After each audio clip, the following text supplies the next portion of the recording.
दोस्तों आज के इस वीडियो में हम बात करेंगे पोस्ट ऑफिस की लेटेस्ट इंटरेस्ट रेट के बारे में। क्या रहने वाली है सभी स्कीम्स के लेटेस्ट इंटरेस्ट रेट अगस्त 2026 के अंदर। पोस्ट ऑफिस के अंदर काफ़ी तरह की इन्वेस्टमेंट स्कीम होती है। अलग-अलग ऑब्जेक्टिव के लिए अलग-अलग तरीके से आप इन्वेस्टमेंट कर सकते हैं। सबके बारे में कुछ-कुछ जानेंगे। अगर आप किसी स्कीम के बारे में डिटेल में जानना चाहते हैं, तो उसका वीडियो हमारे चैनल पे है। सभी स्कीम के बारे में डिटेल इन्फॉर्मेशन चाहते हैं, तो उसकी हमने एक ई-बुक बना रखी है, वो आप डिस्क्रिप्शन में चेक कर सकते हैं। इस वीडियो में हम हर स्कीम के बारे में 2-3 लाइन में समझेंगे और उसी के साथ-साथ बात करेंगे उसके लेटेस्ट इंटरेस्ट रेट क्या रहने वाले हैं, अगर आप नया अकाउंट खुलवाते हैं उस स्कीम के अंदर अगस्त 2026 में।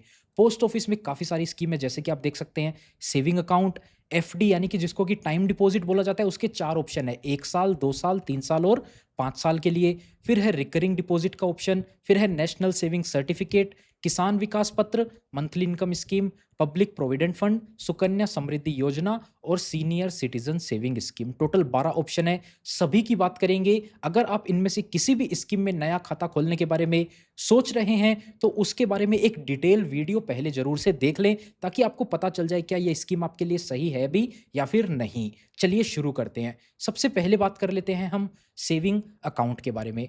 पोस्ट ऑफिस में जैसे आप सेविंग अकाउंट खोलना चाहते हैं, तो आपको मिलेगा 4% का सिंपल इंटरेस्ट। जैसे कि बैंक के अंदर आप अकाउंट खोलते हैं, उसी तरह से पोस्ट ऑफिस का भी सेविंग अकाउंट होता है, लेकिन यहाँ पर आपको इंटरेस्ट जो मिलता है वो साल में एक बार मिलता है।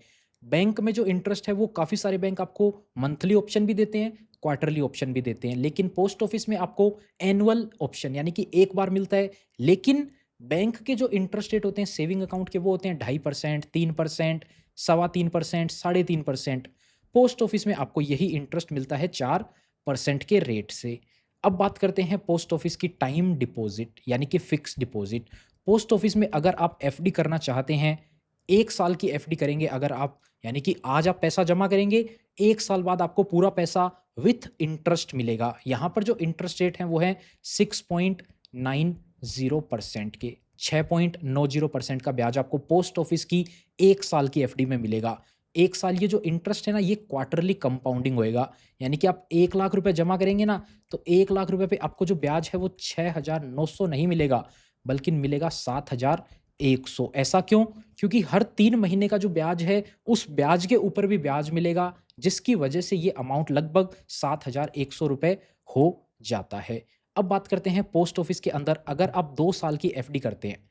पोस्ट ऑफिस में अगर आप 2 साल की एफडी करेंगे, यहाँ पर क्या होता है, आपने 1 लाख जमा करे, तो 1 साल के बाद में जो पैसा है ना, उस पे जो ब्याज बना वो आपको मिल जाएगा 1 साल के बाद में, फिर दूसरे साल के बाद में आपको दूसरे साल का ब्याज मिल जाएगा। यानी कि हर साल आपका ब्याज आपको मिलता है। ब्याज जो है वो है 7.00%।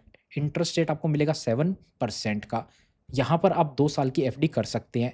1 लाख जमा करेंगे, तो लगभग जो पहले साल का ब्याज बनेगा वो बनेगा 7,200 रुपए के आसपास, वो आपको मिल जाएगा। फिर दूसरे साल का ब्याज आपको 7,200 रुपए के आसपास मिल जाएगा। अब बात करते हैं 3 साल वाली एफडी की, तो इसका इंटरेस्ट रेट है 7.1%। यहाँ भी आपको सेम तरीका है, एक बार जमा करा, 1 साल के बाद ब्याज मिला, दूसरे साल के बाद ब्याज मिला, तीसरे साल के बाद आपका मूलधन और ब्याज यानी कि इंटरेस्ट दोनों आपको मिल जाते हैं। इसी तरह से आपको 5 साल वाली एफडी का भी ऑप्शन मिलता है। 5 साल के लिए आप पोस्ट ऑफिस में टाइम डिपॉजिट करवाते हैं अगस्त 2026 के अंदर, तो आपको ब्याज मिलेगा 7.5% का। अब बात कर लेते हैं रिकरिंग डिपॉजिट। देखिए पोस्ट ऑफिस की जो 5 साल की एफडी है ना, इसको अगर आप ओपन करवा लेते हैं ना, तो आप इसको 4 साल तक बंद नहीं करवा सकते। ये बात ध्यान में रखिएगा, उसके बाद ही आप अपना अकाउंट खुलवाइएगा। इमरजेंसी आ गई, आपको पैसा चाहिए, तो 5 साल वाली एफडी को आप 4 साल तक बंद नहीं करवा पाएँगे। कोई भी बैंक में आप एफडी करने जाएँगे ना, तो ऐसा स्ट्रिक्ट रूल नहीं है कि 4 साल तक आप उसको बंद नहीं करवा सकते। बैंक के अंदर आप 7 दिन के बाद में बंद करवा सकते हैं 5 साल की एफडी अगर आपने ओपन भी करवाई है तो। और यहाँ पर एक बात ध्यान देने वाली क्या है कि 5वें साल में भी आप इसको बंद करवाएँगे ना, तो आपको जो पेनल्टी लगेगी ना, वो बहुत, बहुत ज़्यादा लगेगी।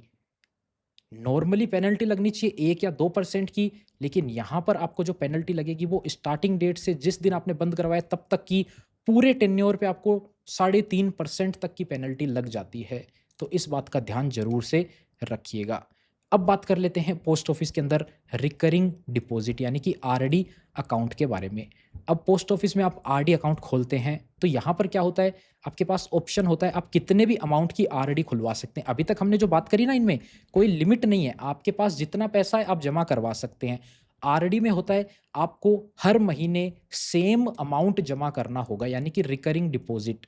आपने आज अकाउंट खोला जैसे कि 1,000 रुपये महीने का, तो हर महीने आपको 1,000 रुपये जमा करने पड़ेंगे अगले 60 महीनों तक, यानी कि 5 साल तक। 5 साल तक आपको 1,000 रुपये जमा करना पड़ेगा, यानी कि 60 महीनों तक आपका टोटल अमाउंट कितना हो जाएगा जमा? 60,000 जमा हो जाएगा ना सरकार के पास में। उसके ऊपर आपको ब्याज मिलता है 6.7% का, 6.7% का आपको ब्याज यहाँ पर मिल जाएगा। ये मैच्योरिटी पे सारा पैसा आपको एक साथ वापस मिलेगा। अब बात कर लेते हैं नेशनल सेविंग सर्टिफिकेट एनएससी की। ये जो 5 साल वाली एफडी है ना, लगभग इसके जैसी सी स्कीम है, थोड़ा फर्क है लेकिन। यहाँ पर आपको हर साल का ब्याज मिल रहा था ना, 2, 3, 4, 5। यहाँ पर आप 1,00,000 रुपए जमा करेंगे ना, तो आपको ब्याज मिल रहा था लगभग 7.5% था। मैंने आपको एग्जैक्ट रेट बताया था 7.5%, 5 साल वाली एफडी का। तो यहाँ पर जो ब्याज था वो 1,00,000 पे बनता है लगभग 7,700 रुपए के आसपास। वहीं ये जो नेशनल सेविंग सर्टिफिकेट है, इसका इंटरेस्ट रेट है 7.7%, लेकिन यहाँ पर क्वार्टरली कंपाउंडिंग नहीं होती, ये मिलता है एनुअल कंपाउंडिंग पे। 1,00,000 जमा करेंगे ना आप, तो 1,00,000 आपका 1 साल के बाद में हो जाएगा 1,07,700 रुपए, यानी कि लगभग बराबर ही हुआ। यहाँ पर आपको ब्याज मिल रहा था, यहाँ ब्याज नहीं मिलेगा। ये 1 साल बाद इतना पैसा हो गया ना, तो अगले साल ये पैसा ब्याज कमाएगा। ये पैसा ब्याज कमाएगा 2 साल के बाद में, ये हो जाएगा 1,00,000 लगभग 15,000 के आसपास। फिर ये 1,15,000 कमाएगा ब्याज, ये पैसा हो जाएगा लगभग 1,25,24,000 के आसपास। फिर ये 1,24,000 कमाएगा, फिर वो हो जाएगा 1,37,000 के आसपास। फिर वो 1,37,000 कमाएगा, लगभग आपके पास जो है वो 1,50,000 के अराउंड पैसा बन जाएगा। 1,50,000 तो नहीं बनेगा, लगभग 1,44,000 रुपए आपका वो पैसा बन जाएगा 5 सालों में। 1,00,000 आपने जमा कराया तो 1,44,000-45,000 रुपए आपको वापस मिलेंगे 5 सालों के बाद में। अब बात करते हैं किसान विकास पत्र की। अगर आप केवीपी में अकाउंट खुलवाते हैं अगस्त 2026 के अंदर, तो आपको ब्याज मिलने वाला है 7.5% का।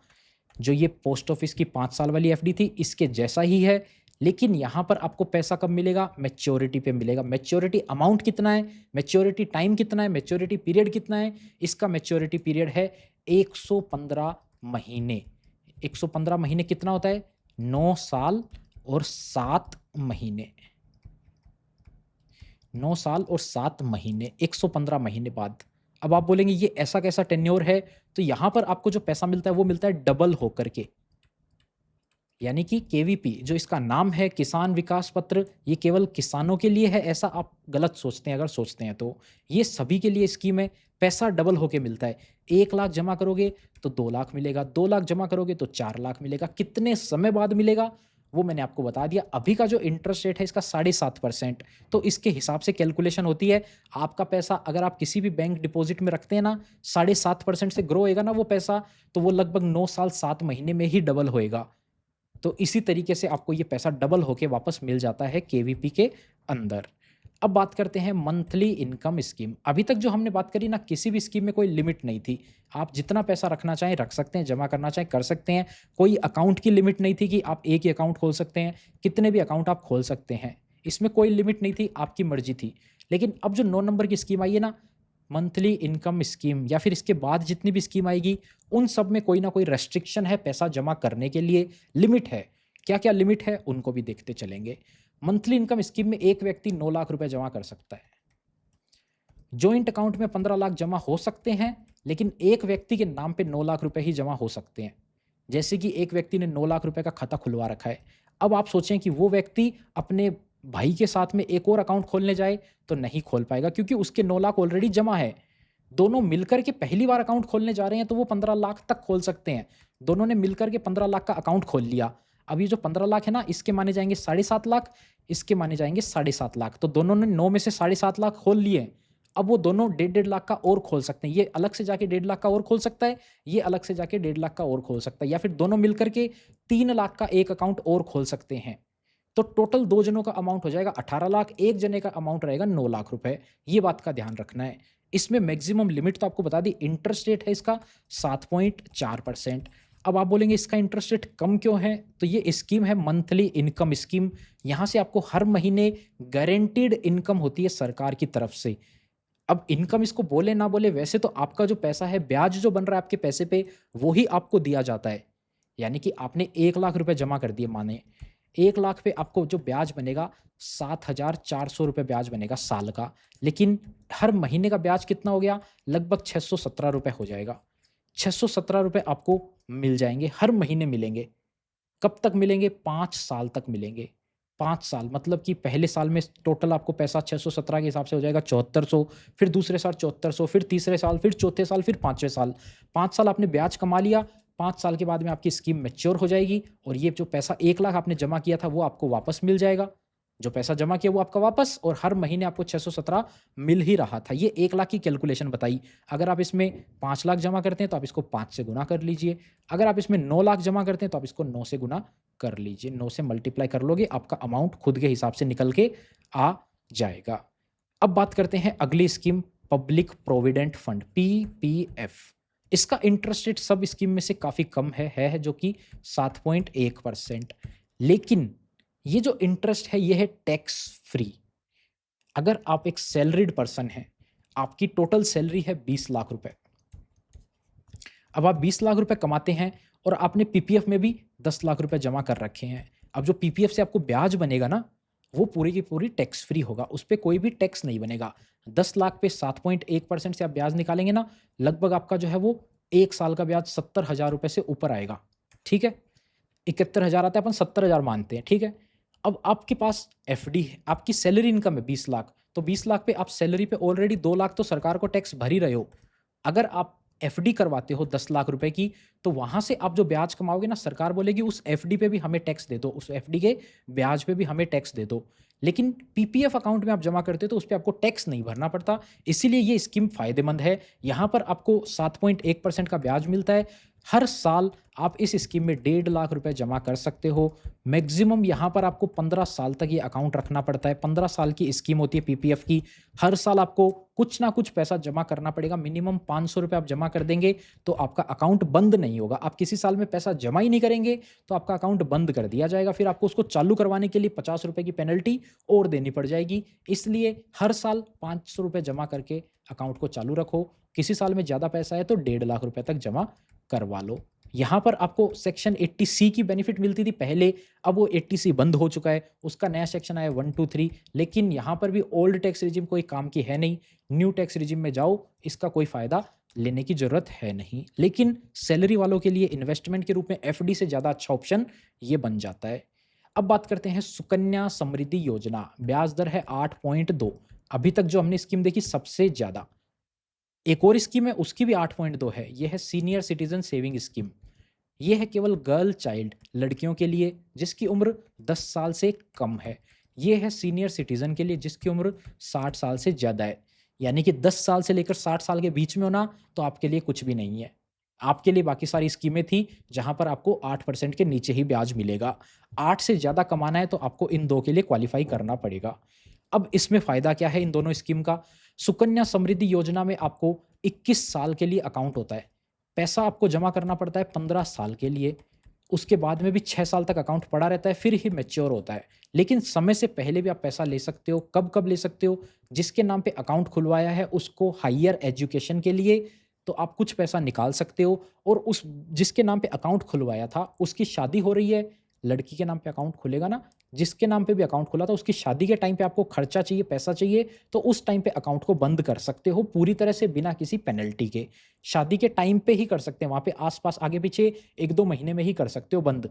उससे पहले भी नहीं कर सकते, ज़्यादा बाद में भी नहीं कर सकते। अगर आपने शादी के 1-2 महीने बाद में नहीं किया ना, फिर आपको पूरा वेट करना पड़ेगा उस अकाउंट को जब से खुला है तब से 21 साल पूरा होने के लिए। अब जैसे आपने लड़की पैदा होते ही यानी कि 1-2 साल के अंदर ही अकाउंट खोल दिया, तो 21 साल से पहले शादी नहीं होएगी, तो लगभग आप मान के चलो उसकी उम्र होएगी 22-23 साल, तो अकाउंट वैसे ही मैच्योर हो जाएगा। लेकिन आपने खाता खोला 10 साल की उम्र में, एग्ज़ैक्टली 10 साल से थोड़ा दिन पहले खोला, तो अब देखिए उस केस में तो शादी की उम्र 31 साल निकल जाएगा ना, तो हो सकता है उस तक कोई शादी कर दे, तो उससे पहले आप पैसा निकाल सकते हैं। और यहाँ पर ब्याज आपको बहुत अच्छा मिलता है 8.2% का, जैसे कि मैंने आपको बताया। पीपीएफ की तरह टैक्स फ्री ब्याज है, इन्वेस्टमेंट भी टैक्स फ्री है, वो 80C वाला 1, 2, 3 सेक्शन, लेकिन कोई काम का वो सेक्शन नहीं है, लेकिन इंटरेस्ट टैक्स फ्री है, वो फ़ायदे की चीज़ है और पैसा आपको मिलता सारा एक साथ ही है 21 सालों के बाद में। अब बात करते हैं last scheme, senior citizen saving scheme. 8.2% केवल और केवल 60 साल से अधिक उम्र के लोग इन्वेस्ट कर सकते हैं। कुछ-कुछ केसेस ऐसे होते हैं जहाँ पे वीआरएस लिया हो तो आप 55 से ऊपर में भी ले सकते हो। कोई डिफेंस कैटेगरी से रिटायर्ड हुआ है तो उसको 50 से ऊपर भी मिल जाता है और बाकी थोड़ी बहुत कंडीशन है। 5 साल का अकाउंट है, 5 साल के लिए आपका पैसा जमा हो जाता है। जो सुकन्या समृद्धि योजना की अकाउंट थी ना, यहाँ पे भी लिमिट थी, 1.5 लाख रुपए हर साल जमा कर सकते हो पीपीएफ की तरह। मिनिमम आपको ₹250 जमा करना पड़ेगा, नहीं तो अकाउंट बंद हो जाएगा। और ये जो सीनियर सिटीजन सेविंग स्कीम है, यहाँ पे 5 साल का अकाउंट है, यहाँ पर आपको पैसा एक बार में जमा करना है। आपने एक बार में जमा कर दिया, फिर हर 3 महीने से एवरी क्वार्टर आपको यहाँ से ब्याज मिलेगा, यानी कि हर 3 महीने से साल में आपको 4 बार ब्याज मिलेगा। कितना ब्याज मिलेगा? 8.2% से। 1 लाख जमा किया तो 8.2% से हो जाता है 8,200, यानी कि 2,050, 2,050, 2,050, 2,050, ऐसे आपको साल में 4 बार मिलेगा। टोटल 5 सालों तक मिलेगा। टोटल आपको 5 सालों तक ब्याज मिलता रहेगा। उसके बाद में भी आपका जो पैसा था वो आपको वापस मिल जाएगा। इस तरीके से आप पोस्ट ऑफिस की सीनियर सिटीजन सेविंग स्कीम में भी इन्वेस्टमेंट करके अच्छा पैसा हर महीने कमा सकते हैं। यहाँ पर हर 3 महीने से ब्याज मिलेगा और जो इंटरेस्ट है वो 8.2% काफ़ी अच्छा है। मैक्सिमम अमाउंट इस स्कीम में आप 30 लाख रुपए जमा करवा सकते हैं। यानी कि आपने 30 लाख रुपए जमा कर दिए ना, तो 1 लाख पे मैंने आपको बताया 8,200 मिल रहा था और जो क्वार्टरली मिल रहा था वो 2,050 मिल रहा था। यानी कि 61,500 रुपए आपको क्वार्टरली मिल सकते हैं अगर आप 30 लाख रुपए जमा करते हैं इस स्कीम के अंदर। हर 3 महीने से 61,500 बहुत ही बढ़िया अमाउंट है। अगर कोई सीनियर सिटीज़न इनकम सोर्स कोई दूसरा डिपेंडेंट नहीं है उनके पास, तो उनके लिए ये एक अच्छा इनकम सोर्स बन सकता है। पैसा सेफ का सेफ पड़ा रहेगा। हर 3 महीने से 61,500 आएँगे, 20,500 रुपए मंथली वो खर्चा चला सकते हैं इस पैसे से। इसके अलावा दूसरी जगह भी वो इन्वेस्ट कर सकते हैं। कपल है, 2 जने हैं तो वो 30-30 लाख रुपए अलग-अलग अकाउंट भी खुलवा सकते हैं, जबकि दोनों की लिमिट हो जाएगी टोटल 60 लाख रुपए। अलग-अलग अकाउंट खोलना पड़ेगा, ऐसा नहीं कि जॉइंट अकाउंट खोल सकते हैं, नहीं। अलग-अलग 30-30 लाख के अकाउंट खोलेंगे तो 60 लाख रुपए आपके जमा हो जाएँगे। टोटल आपको यहाँ से डबल पैसा फिर आ सकता है। तो इस वीडियो में इतना ही था। उम्मीद करते हैं आपको समझ में आ गया होगा सभी स्कीम के नए इंटरेस्ट रेट क्या रहने वाले हैं अगस्त 2026 में, और स्कीम के बारे में एक ओवरव्यू भी आपको बता दिया। अगर आपको ई बुक चाहिए तो लिंक आपको डिस्क्रिप्शन में मिल जाएगा, वहाँ से आप चेक कर सकते हैं। इस वीडियो में इतना ही था। मिलते हैं आपसे फिर किसी नए और इंटरेस्टिंग वीडियो में। तब तक के लिए अपना ख्याल रखिएगा।